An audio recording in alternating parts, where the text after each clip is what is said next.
It's 2:47 a.m., and I'm pacing the cold, sterile hallway of the emergency room, my shoes squeaking against the polished floor every time I turn.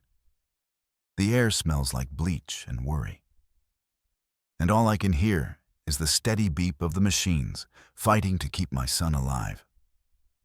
His little chest rises and falls under a tangle of tubes and wires, his face pale and small against the stiff hospital pillow. An asthma attack out of nowhere just hit him like a freight train tonight.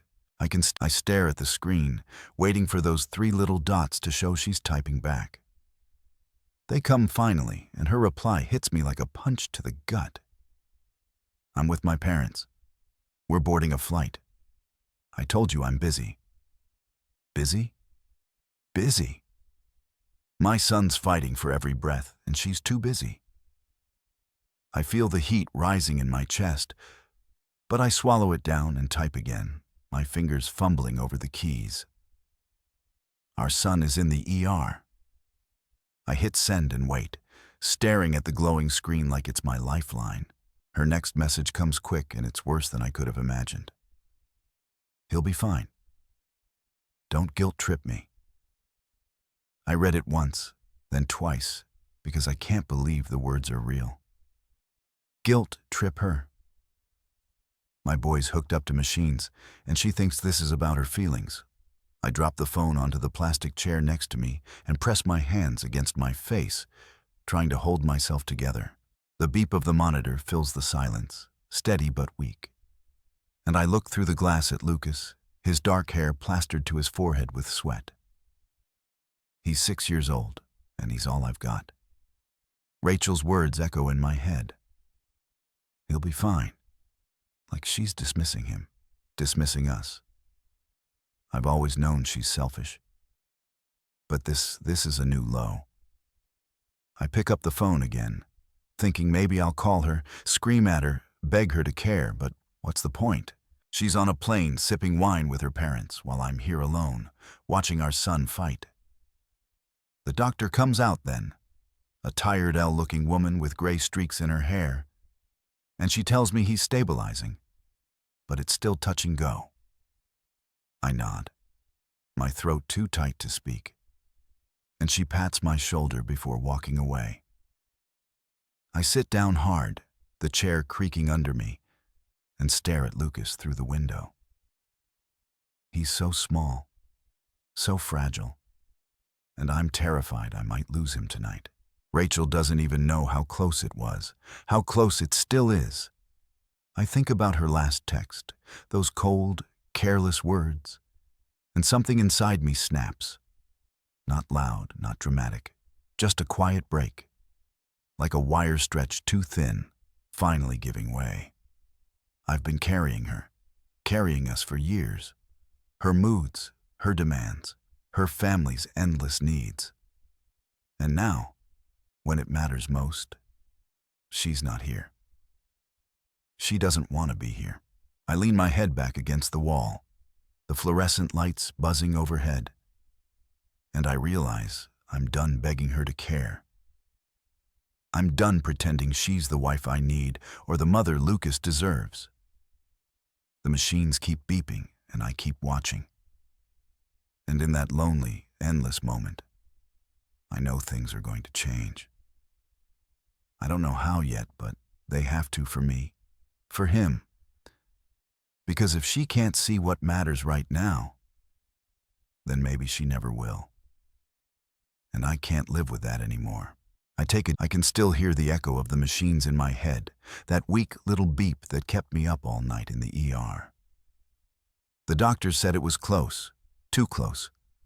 1 more hour without help, and he might not have made it. I've got a cup of coffee in my hand, but it's gone cold because I can't stop staring at my phone. Not at the text from Rachel this time, though. Stopped after her last cold message. But at the pictures she's posting online, there she is, grinning with a cocktail in her hand, the ocean sparkling behind her. Her mom, Marjorie, is next to her, all fake tanned and big sunglasses, laughing like nothing's wrong. Her dad, Greg, is in the background holding up a beer. They're in the Maldives, living it up while I've been sitting by Lucas's bed, counting every breath he takes. Not a single call from her. Not a text to ask how he's doing. Nothing. I scroll through the photos, my thumb moving slow, and each one twists the knife a little deeper. She posted these while I was wiping sweat off our son's forehead, while I was praying he'd open his eyes again. I feel sick, but I can't look away. There's one of her in a bright red dress posing by a palm tree, and the caption says, "Paradise with my favorites." Favorites. Not us. Not her kid. I drop the phone on the counter and rub my eyes, trying to push down the anger boiling up inside me. She knew he was in the hospital. She knew, and she didn't care. I grabbed the phone again, thinking maybe I'll call her, demand some kind of explanation. But I stopped myself. What's she going to say? That she needed a break? That I'm overreacting? I've heard it all before. Instead, I dial Marjorie's number. She's Rachel's mom, sure, but she's always acted like she's the boss of everyone, including me. Maybe she can get through to her daughter. The phone rings twice before she picks up, her voice sharp and annoyed. "What do you want?" She snaps like I'm interrupting something important. I take a breath and keep my tone even. Lucas almost died. "Marjorie, he's been in the hospital. I need Rachel to call me."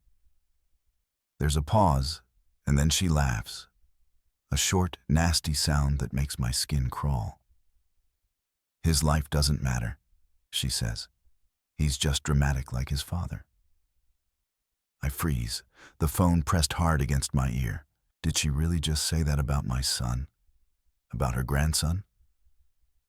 I can hear the clink of glasses in the background, the hum of voices, and I realize she's probably poolside sipping something expensive while she talks to me like this.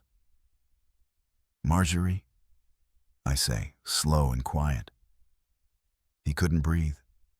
He was blue when I got him to the ER." She cuts me off. "Oh, stop it. You're always making a big deal out of nothing. He's fine now, isn't he?" I don't answer. I can't.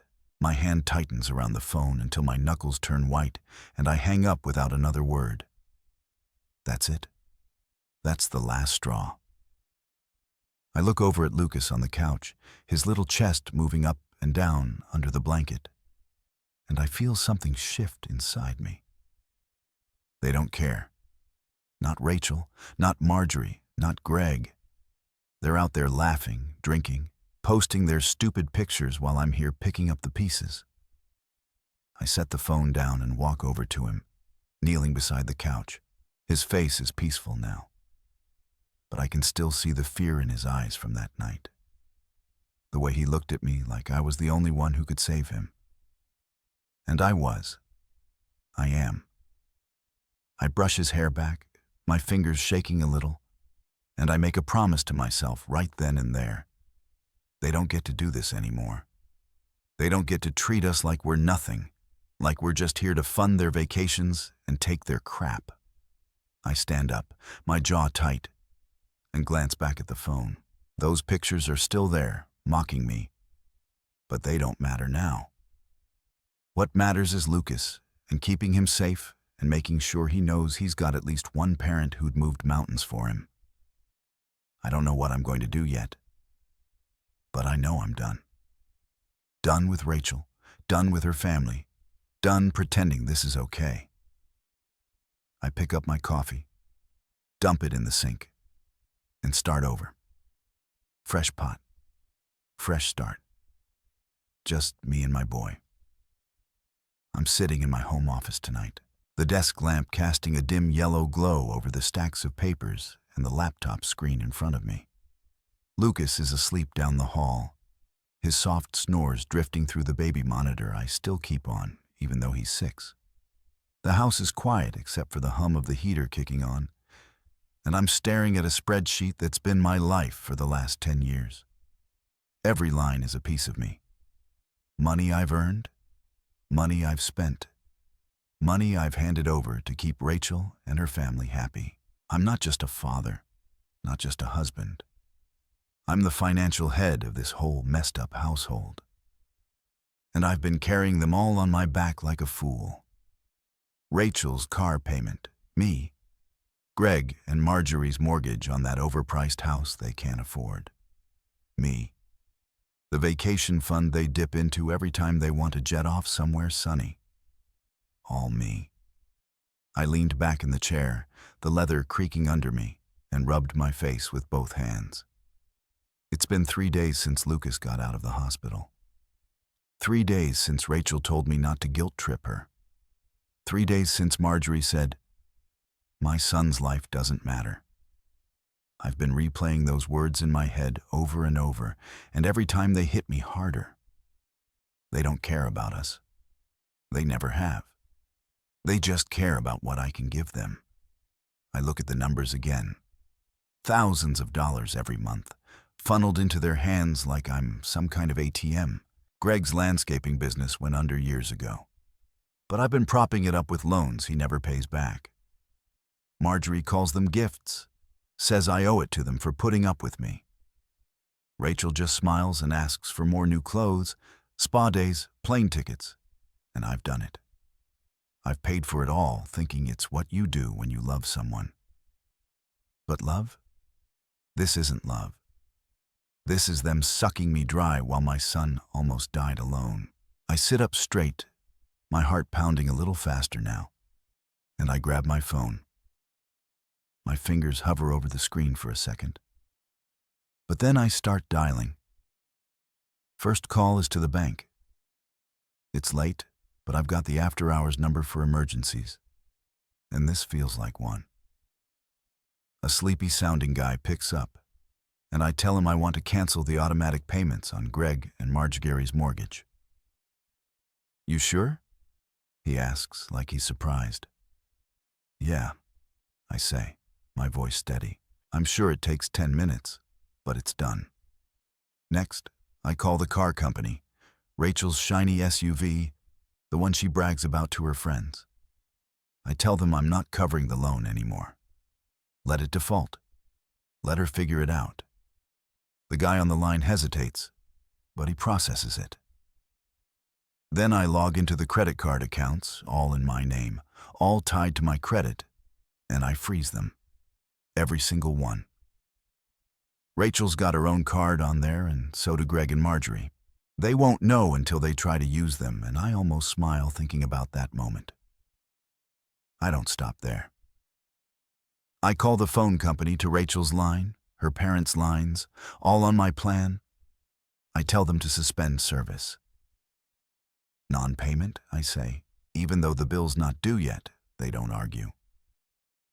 By the time I'm done, my hands aren't shaking anymore. They're steady, calm, like I've finally taken back something that's mine. I lean back again and stare at the ceiling, the weight on my chest lifting just a little. I didn't scream. I didn't cry. I didn't even raise my voice. I just clicked confirm on every call, every screen, and cut them off. It's not about revenge. Not yet. It's about drawing a line. They've been living off me like parasites. Always taking, never giving, and I'm done being their meal ticket. I think about Lucas sleeping so peaceful down the hall. And I know this is for him too. He deserves a father who's not stretched thin trying to please people who don't even care if he's alive. I've been so busy keeping them afloat that I almost lost him. Almost lost the one thing that actually matters. I close the laptop and push the papers aside. My mind racing but clear for the first time in years. They're still in the Maldives, probably sipping drinks and posting more pictures. But when they get back, it's going to hit them hard. No more free rides. No more me bending over backwards to keep them happy. I stand up and walk to the doorway, glancing down the hall toward Lucas's room. The monitor crackles, and I hear him shift in his sleep. A little mumble that makes my heart ache in a good way. This is my family now. Just me and him. Rachel and her parents can figure out their own mess. I turn off the office light and head to the kitchen, grabbing a glass of water. It's cold and sharp going down, and I feel awake, alive, like I've finally stopped drowning. I don't know what they'll say when they realize what I've done, but I don't care. Let them yell. Let them beg. I'm not picking up the pieces for them anymore. I've got my own to hold together. And I'm starting right here, right now, with my son. It's late afternoon, and I'm standing in the kitchen stirring a pot of macaroni and cheese while Lucas sits on the couch watching cartoons. The TV's blaring some silly song about a dancing dog, and he's giggling, his legs kicking under the blanket I draped over him. It's been a week since the hospital, and he's finally starting to look like himself again. Color in his cheeks, a spark in his eyes. I'm keeping him home from school a couple more days just to be safe, and it feels good to have him close. The house smells like butter and melted cheddar. And for a minute, it's peaceful. Then my phone starts buzzing on the counter over and over like a wash trapped in a jar. I glance at it and see Rachel's name flashing missed call after missed call. I don't pick up. I already know what it's about. They landed this morning back from their Maldives trip, and I didn't go to the airport to get them. I can picture them now standing outside the terminal with their fancy suitcases piled up, looking around like lost kids, waiting for someone to save them. But I'm not their savior anymore. I turn the stove off and grab a bowl for Lucas, scooping the macaroni in while the phone keeps going. 13 missed calls now, and then it switches to voicemails. I set the bowl on the coffee table in front of him and say, "Eat up, buddy. Careful, it's hot." He grins at me, his front tooth missing, and digs in with a spoon. I sit down next to him, propping my feet on the ottoman, and finally pick up the phone to listen. The first voicemail starts with Rachel's voice, sharp and irritated. "Where are you?" "We're at the airport and you're not here. What's going on?" I hit next. The second one's louder. "The credit card's not working. I tried to get a cab and it got declined. Fix this." By the fifth one, she's yelling. My phone's about to get cut off. "Why isn't the bill paid? Do you know how embarrassing this is?" I keep listening one after another, and not a single message asks about Lucas. Not one. 13 voicemails all about her, her parents, their problems, locked cards, no cash, no ride. I lean my head back against the couch, the cartoon dog still singing in the background, and I feel a strange calm settle over me. She's not even pretending to care anymore. I look at Lucas, his cheeks puffed out with macaroni, and I ruffle his hair. "Good, huh?" I ask. He nods, his mouth full, and I smile. This is what matters. Him here's safe. Not Rachel stranded at the airport. Not Marjorie whining about her phone. Not Greg fumbling with a dead credit card. I delete the voicemails without replying and set the phone face down on the armrest. They'll figure it out. They've got each other after all. Rachel, Marjorie, Greg. The perfect little trio. Let them call a friend or pawn a watch or whatever it is people do when they've spent years living off someone else's dime. I get up and grab a bowl for myself, sitting back down next to Lucas. The cartoon switches to a chase scene, and he laughs, pointing at the screen. "Look, Dad, he's gonna fall." I chuckle and take a bite, the cheese warm and comforting. My phone buzzes again. Text this time. I don't even flip it over to check. I know it's her probably typing out more demands, more complaints. I let it sit there, ignored, and focus on Lucas instead. "What's the dog going to do next?" I ask, and he launches into a big story about how the dog's going to build a rocket ship. I nod along, letting his voice fill the room, drowning out the buzzing. Hours pass like that. Us on the couch, eating, watching, talking. The sun dips low outside, painting the walls orange. and I realize I haven't thought about Rachel in a while. She's out there somewhere, mad as hell. But I'm here and it's quiet in a way it hasn't been for years. I don't feel guilty. I don't feel sorry. I just feel done. Lucas yawns, his head drooping against my shoulder, and I pull the blanket up over him. Time for bed soon, champ, I say, and he mumbles something about the doc. I carry him to his room, tucking him in, and then head back to the living room. The phone's still there, silent now, and I pick it up. One last text from Rachel. You're going to regret this. I read it, then delete it, and turn the TV off. Regret? No. I regret waiting this long to see her for who she is. I regret thinking I could buy her love or her parents' respect with money and patience. But this letting them fend for themselves while I take care of my son, this feels right. I lock the door, turn off the lights, and head to bed. Tomorrow's a new day, and it's just me and Lucas now. That's all I need.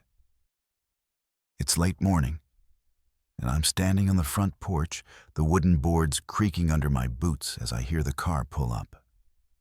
The air's crisp, carrying that sharp, false smell of leaves and damp earth. And I've got my hands shoved in my jacket pockets to keep them still. Lucas is inside playing with his toy cars on the living room rug.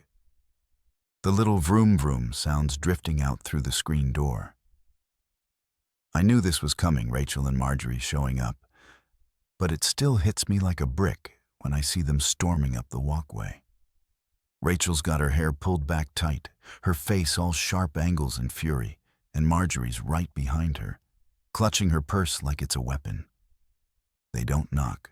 Rachel just barges in, the door slamming against the wall, and yells, "You embarrassed us." Her voice cuts through the quiet house, and I feel Lucas go still inside the toy cars, stopping Midra.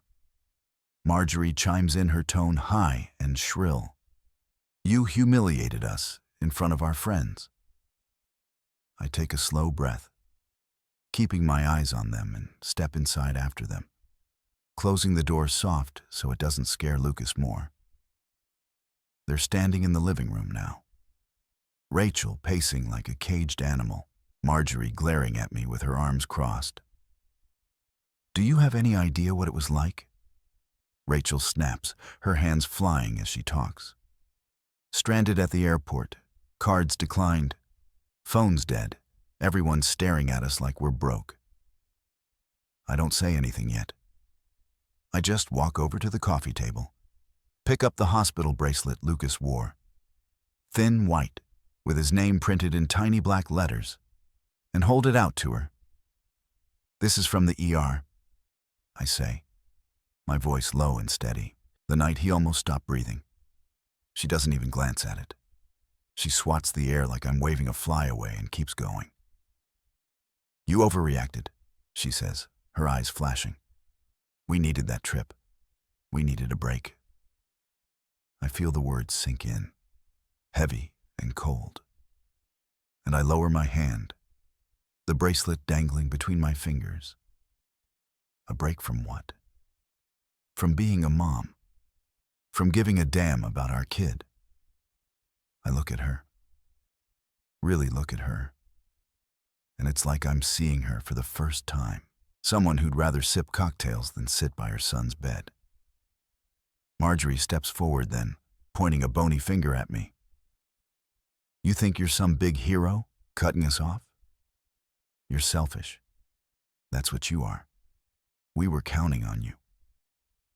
I set the bracelet down on the table, slow and careful, and turn to her. "Counting on me for what?" "To pay for your vacations while Lucas was hooked up to machines." My voice stays calm, but there's an edge to it now. Sharp enough to make her flinch. Rachel stops pacing and spins on me. "He's fine now, isn't he? You're making this into some big drama when it's not." I shake my head, almost laughing, but it's not funny. It's sad. He's fine because I got him to the hospital in time. Because I was there. Where were you? She opens her mouth, then closes it, her cheeks going red. Marjorie jumps in again, her voice rising. Don't you dare talk to her like that. We deserve better than this. I look between them. Rachel fuming, Marjorie puffed up like she's about to explode. And I feel something settle inside me. They're not here to check on Lucas. They're not here to say sorry. They're here because I turned off the money tap and that's all they care about. I glance through the doorway at Lucas, who's peeking around the corner now, his eyes wide and worried. Go back to your cars, buddy, I say, keeping my tone soft. Everything's okay. He nods and disappears, and I turn back to them. You need to leave, I say, pointing at the door. Rachel laughs short and bitter. What? You're kicking us out? This is my house, too. I step closer, my voice dropping. Not anymore. I filed for separation last night. Papers are with my lawyer. You'll get them soon. Her face goes slack like I slapped her. And Marjorie gasps, clutching her chest. You can't do that, she sputters. I already did, I say, and I mean it. I'm done arguing, done explaining. I walk to the door and hold it open, the cool air rushing in. Go. Rachel stares at me, her mouth working like she's trying to find words. But nothing comes out. Marjorie grabs her arm, muttering something about lawyers and revenge, and they stumble out, their heels clicking on the porch. I shut the door behind them, lock it, and lean against it for a second, letting out a long breath. The house is quiet again, just the faint sound of Lucas's cars rolling across the rock. I walk over and sit down next to him, picking up a blue truck. What a race, I ask, and he grins, nodding fast. We play, the little engines roaring between us, and I feel the weight of the morning start to lift. They can yell all they want. They can hate me. But I'm not going back. Not to that life, not to that lie. It's me and Lucas now, and I'll fight for him with everything I've got. I'm sitting in Silas Burns' office, the air thick with the smell of old leather and coffee. My hands resting on my knees as I watch him flip through a stack of papers. It's late afternoon, and the lights fading outside, casting long shadows across the hardwood floor. Silas has been my friend since high school. The kind of guy who'd give you the shirt off his back, but also knows how to play hard ball when it counts. Now he's my lawyer, and he's helping me dig through the mess Rachel and her family left behind. The desk between us is covered with documents, bank statements, transfer records, receipts, every dime I've poured into them over the years, laid out like a map of my stupidity. I lean forward, pointing at a line on the spreadsheet he's holding. That's the payment to Greg's business last month, I say, my voice steady but tired. $5,000 to cover his equipment lease. He never paid me back. Silas nods, his pen scratching a note in the margin. And this one? He asks, tapping another line. Then Modelia, Rachel's sister. $200, says girls' night. I shake my head, rubbing my temples. Yeah, that's my money too. Rachel used my account for it. Happens all the time. He sets the paper down and leans back in his chair, his gray eyes studying me over his glasses. You've been funding a whole ecosystem here, man. Car payments, mortgage, vacations, random cash to her sister. How long you've been doing this? I shrug, feeling the weight of it all pressed down on me. Since we got married, pretty much 10 years. I thought it was normal, taking care of family. Silas snorts a dry little sound. Family doesn't treat you like a bank and then ditch you when your kid's dying. He's right and it stings, but I don't argue. I just sit there staring at the pile of proof. Every transfer to Greg's failing landscaping gig, every credit card swipe for Marguerite spa days, every check I wrote to keep them afloat. Silas picks up another folder and slides it over to me. This is the joint account stuff. You're the primary on everything: checking, savings, investments. She's got access, but it's all in your name. I open it, scanning the numbers. Hundreds of thousands build up from my job, my overtime, my savings. Rachel spent it like water, but I earned it. What can we do with this? I ask, looking up at him. He leans forward, his voice dropping low. We move it, all of it. Set up a trust for Lucas, private, untouchable. She can't contest what's not in the joint pot anymore. I nod slow at first, then faster. Yeah, let's do that. He grins just a flicker and starts pulling forms from a drawer. Good, we'll file it today. And one more thing, don't fight fire with fire here. Fight it with silence and strategy.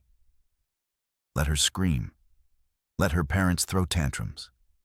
You stay quiet, keep your head down, and we'll bury them with this paper trail.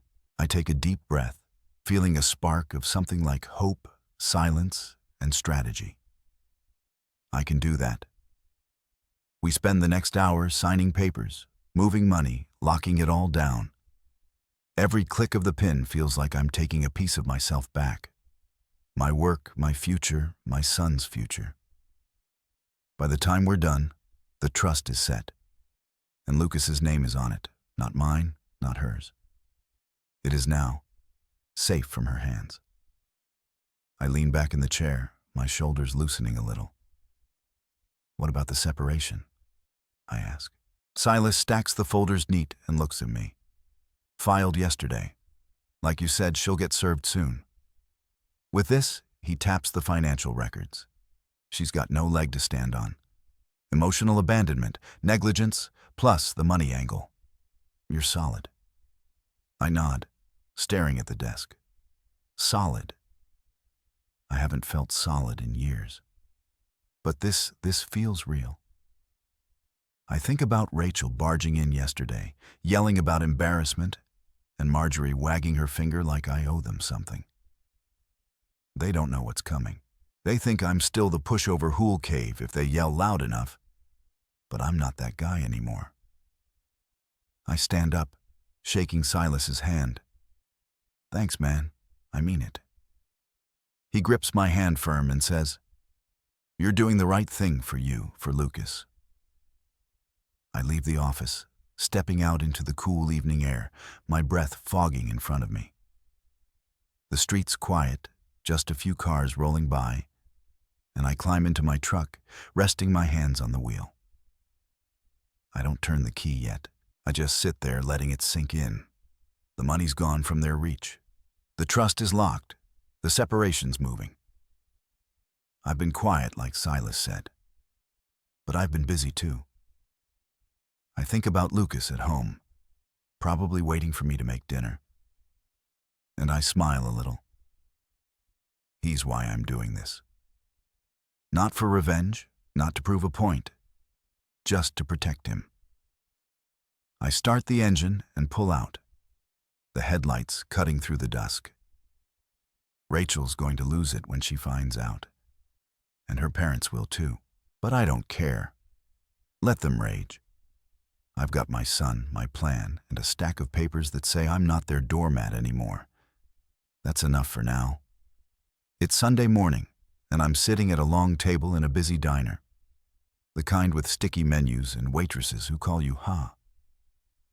The air smells like pancakes and bacon. And there's a low hum of chatter around me. Families laughing, forks clinking on plates.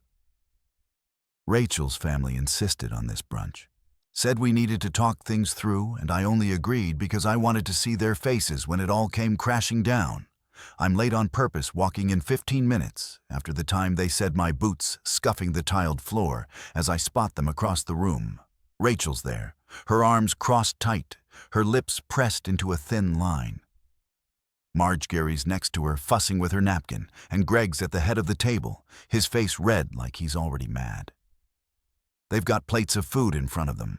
Eggs, toast, a stack of waffles. and I can tell they've been here a while, waiting for me to show up. I slide into the empty chair across from Rachel, not saying a word, just nodding at them like it's any other day. Marjorie starts in right away, her voice loud enough to turn heads at the next table. "You've got some nerve, keeping us waiting like this," she says, pointing her fork at me. "We're here to fix this mess you made." I lean back in my seat, hands resting on my thighs, and let her talk. Greg jumps in next, his voice gruff. "Yeah, what's with the money, huh? Cards don't work. Phones are off. How are we supposed to live?" I don't answer yet. I just watch them, letting the complaints pile up. Rachel's staring at me, her eyes narrow, and finally she snaps. "Say something. You owe us an explanation." Before I can open my mouth, the waiter comes over, a young guy with a nervous smile, holding the bill. "Ah, sir," he says to Greg. "Your card got declined. Do you have another one?" Greg's face goes from red to purple, and he fumbles in his wallet, pulling out another card. "My card when I froze last week." He hands it over, and the waiter runs it. Comes back a minute later, shaking his head. "That one's no good either." Marjorie slams her hand on the table, making the plates rattle. "This is ridiculous," she yells, glaring at the waiter like it's his fault. "Dear job." The poor kid stammers an apology and scurries off. And that's when I lean forward, resting my elbows on the table. "You're not my responsibility anymore," I say, my voice calm and clear. They all freeze, staring at me like I just spoke a different language. Rachel blinks fast, her mouth opening. What's that supposed to mean? I look her dead in the eye, keeping my tone even. "You said my son didn't matter. Neither do you." It's like the air gets sucked out of the room. Greg sputters. "You can't just," but I cut him off by standing up, my chair scraping loud against the floor. "I already did," I say, and I turn to walk out. They don't let it end there, though. I hear them scrambling after me, their voices rising as I push through the diner doors into the parking lot. "You don't get to walk away like this." Rachel shouts, her heels clicking fast on the pavement.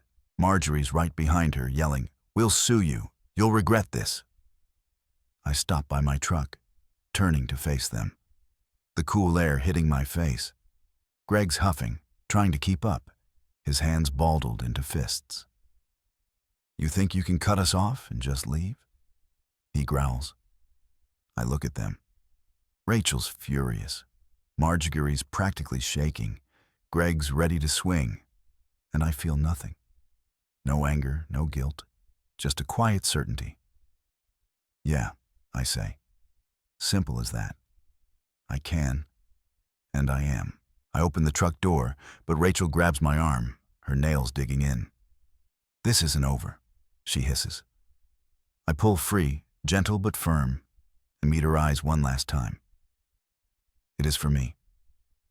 I climb in, shut the door, and start the engine, watching them in the rear view as I pull out. They're still standing there yelling, waving their arms, but I don't stop. The diner fades behind me, and I crank the radio, letting some old rock song fill the cab.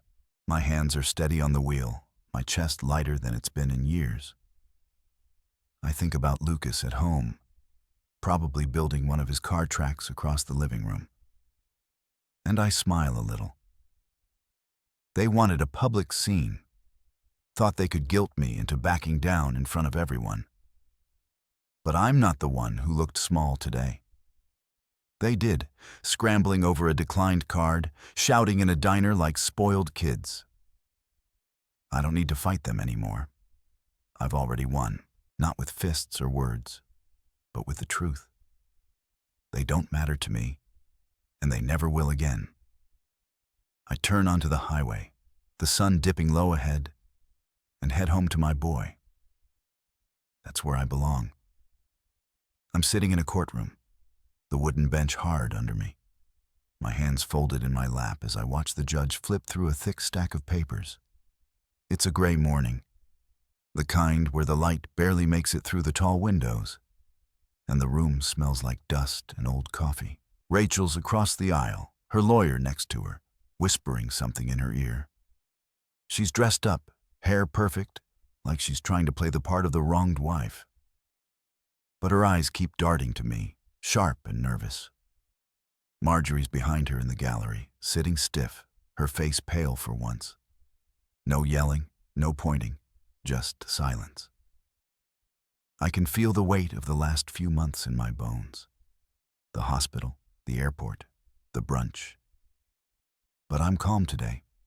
Steady. Silas is beside me, his briefcase open on the table, every document we've built ready to go. This is it. The divorce hearing. Rachel contested the separation, thought she'd walk away with half of everything, maybe more. She didn't know what I had waiting. The judge, an older guy with a tired voice, looks up and says, "Let's start with the financials." Silas stands smooth and confident and hands over the first folder.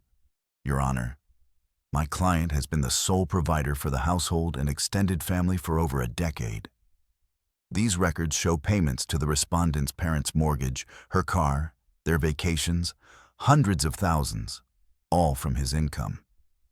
The judge nods, scanning the pages, and I see Rachel shift in her seat, her fingers twisting together. Silas keeps going. "We've also got evidence of financial negligence.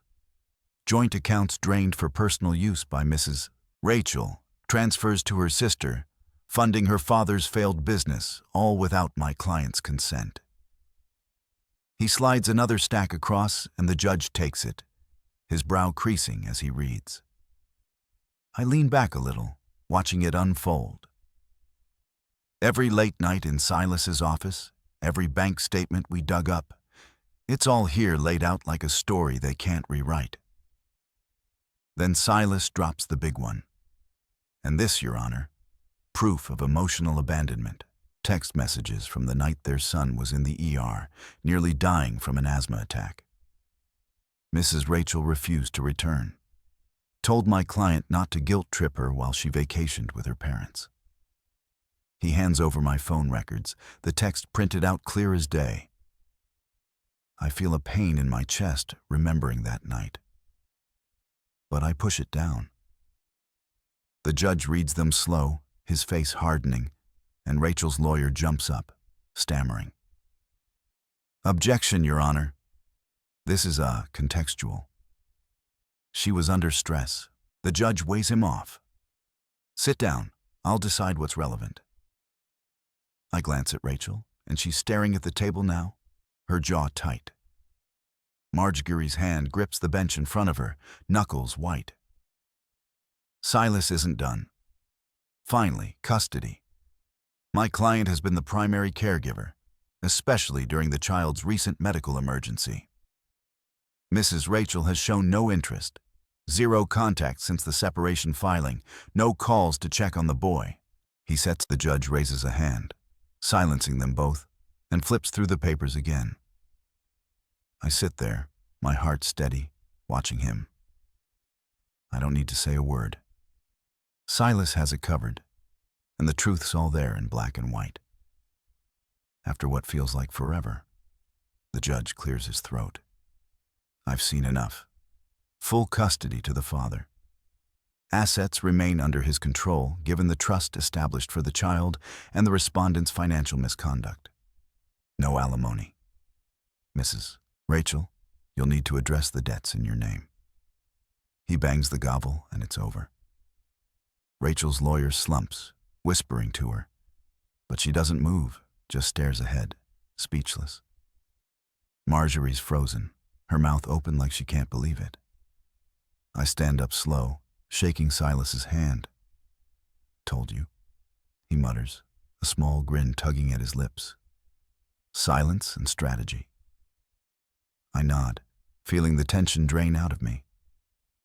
We walk out, leaving them behind, and the hallway's quiet. Just the echo of our steps. I think don't cheer, just drive home. The road stretching out ahead, clear and open. It's done. We're free. I'm standing in the kitchen of our new place, a small house with creaky floors and windows that let in the morning sun just right. It's been a month since the divorce, and I'm flipping pancakes on a griddle, the smell of batter and syrup filling the air. Lucas is at the table behind me, his legs swinging under the chair, crayons scattered around him as he draws a picture of a rocket ship. "Make mine with extra chocolate chips, Dad," he calls out, his voice bright and loud, and I grin, tossing a handful into the batter. This place isn't fancy. No big garage, no extra rooms for stuff we don't need, but it's warm, cozy, ours. We moved in 2 weeks ago, just me and him, and it's like we finally found our footing. I slide a pancake onto a plate and set it in front of him, ruffling his hair. "There you go, champ. Eat up." He digs in, chocolate smeared on his chin, and I sit across from him with my own stack, watching him smile. That smile, it's bigger now. Easier, like he's not carrying something heavy anymore. I feel it too. The quiet peace of starting over. The old house was full of Rachel's things, her family's demands, their shadows in every corner. Here, it's just us, and it's enough. I've switched to working remotely, trading the office for a desk in the living room, so I can be around more. No more late nights, no more rushing home to a wife who didn't care. I'm here for school drop-offs, for bedtime stories, for moments like this, pancakes and crayons on a Saturday morning. The doorbell rings, and I get up, wiping my hands on a towel. It's June, my sister, and her husband Miles, right on time to help with Lucas's school pickup schedule. I open the door, and June's already talking, her voice warm and fast. "Hey, big brother, brought coffee." She holds up a tray of cups. Miles trails behind her, carrying a bag of groceries. "Thought you might need some stuff for the fridge," he says, nodding at me. I step aside to let them in, and Lucas yells, "And June," from the table, waving his sticky hands. She laughs and heads over, planting a kiss on his forehead. "Look at you, all chocolatey. Save some for me." Okay. Miles sets the bag on the counter and we start unpacking milk, bread, apples, a pack of cookies June probably threw in for Lucas. They've been a lifeline since the move, stepping in when I need a hand. No questions asked. "How's the new gig going?"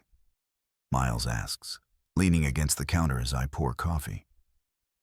"Good," I say, handing him a cup. "Boss, let me go fully remote. Means I'm around for him."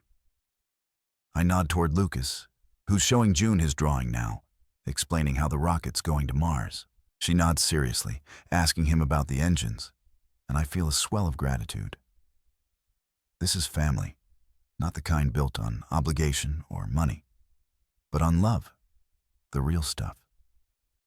We sit around the table, all of us, sipping coffee and eating pancakes, and it's easy, natural. June tells a story about her dog chewing up Miles's slippers, and Lucas giggles so hard he nearly spills his juice. I lean back in my chair, listening, and realize I don't need revenge anymore. I used to think about Rachel and her parents tripping over themselves, losing everything, and did it give me a bitter kind of satisfaction? But now I've got this. Lucas's laugh, June's chatter, Miles's quiet grin, and it's better than any payback. The day rolls on like that, simple and good. After June and Miles head out, promising to pick Lucas up from school Monday, I take him to the backyard.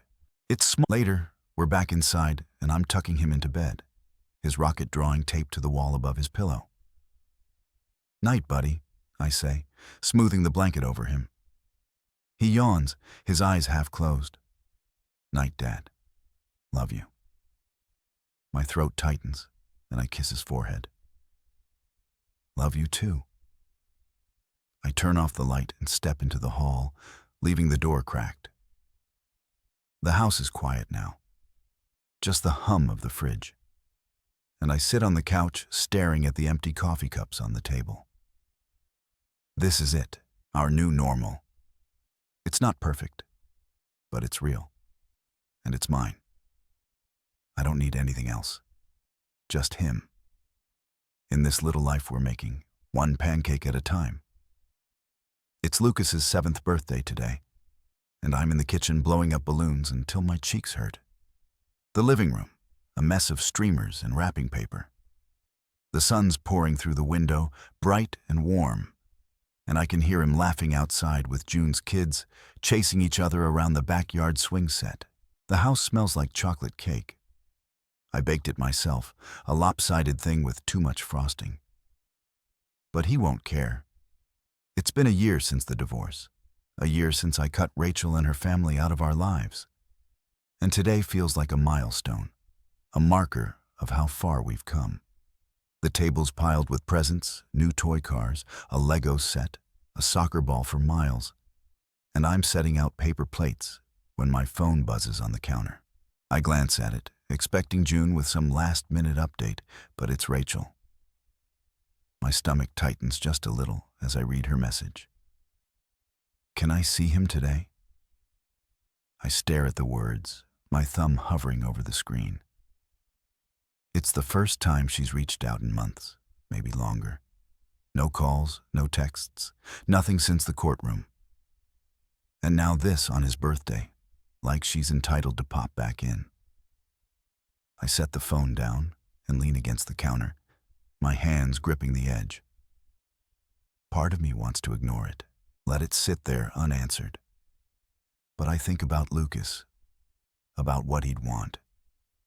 He's the one who matters here, not me, not her. I pick the phone up again and walk outside, the screen door banging shut behind me. The kids are still running around, grass sticking to their shoes, and Lucas spots me, waving. "Dad, look, I'm winning," he yells, his face all sweaty and happy. I smile and wave back, then hold up the phone. "Hey, bud, come here a sec." He jogs over, breathing hard, and I kneel down to his level, the grass cool under my knee. "Your mom texted?" I say, keeping my voice even. "She wants to know if she can see you today." His grin fades a little, and he looks at the phone in my hand, then back at me. His eyes big and brown, just like hers, go quiet like he's thinking hard. "Do I have to?" he asks, his voice small. I shake my head quick and firm. "No, it's your day. You decide." He bites his lip, glancing at the ground, then up at me again. "She wasn't here when I was sick," he says, almost a whisper. "She didn't come." I nod, my chest aching, but I don't push him. That's right. She made her choice back then. He looks at the phone one more time, then shakes his head, slow but sure. "I don't want to. I just want you and Aunt June and everybody here." I pull him into a hug, his little arms wrapping around my neck, and I feel the tension slip away. "Okay," I say, my voice soft against his hair. "That's what we'll do." He pulls back, smiling again, and runs off to join the other kids, his laugh cutting through the air. I stand up, dusting off my jeans, and head back inside. The phone's still in my hand, Rachel's text glowing on the screen. I type back short and simple. "Ask him yourself." Then I wait, knowing she won't call, won't push it. She never does. A minute later, I block her number, my thumb pressing the button with no hesitation. It's done. She had her chance. Years of chances, and she threw them away. I'm not mad anymore, not hurt. I'm just finished. The party kicks off soon after that. June and Miles show up with their kids. A couple neighbors drop by and the house fills with noise and chaos. Lucas tears into his presents, paper flying everywhere, and I snap pictures, grinning like an idiot. The cake's a hit, even if it leans to one side, and we sing happy birthday so loud the windows rattle. He blows out the candles, all 7. And I catch his eye across the table, winking at him. This is what I chose him. This life, this messy, loud, perfect day. Later, after everyone's gone and the house is quiet again, I'm cleaning up, stuffing wrapping paper into a trash bag. Lucas is on the couch, half asleep with a new car in his hand, the TV flickering with some cartoon he's not really watching. I sit next to him, pulling a blanket over his legs, and he mumbles, "Best birthday ever, Dad." I smile, my throat tight. Yeah, me too. I lean back, the room settling around us, and I think about Rachel one last time, not with anger, but with a kind of finality. She's gone, out of our story, and we're better for it. I made my choice too, to protect what matters always. And it's right here, curled up next to me, breathing soft and steady. That's all I need.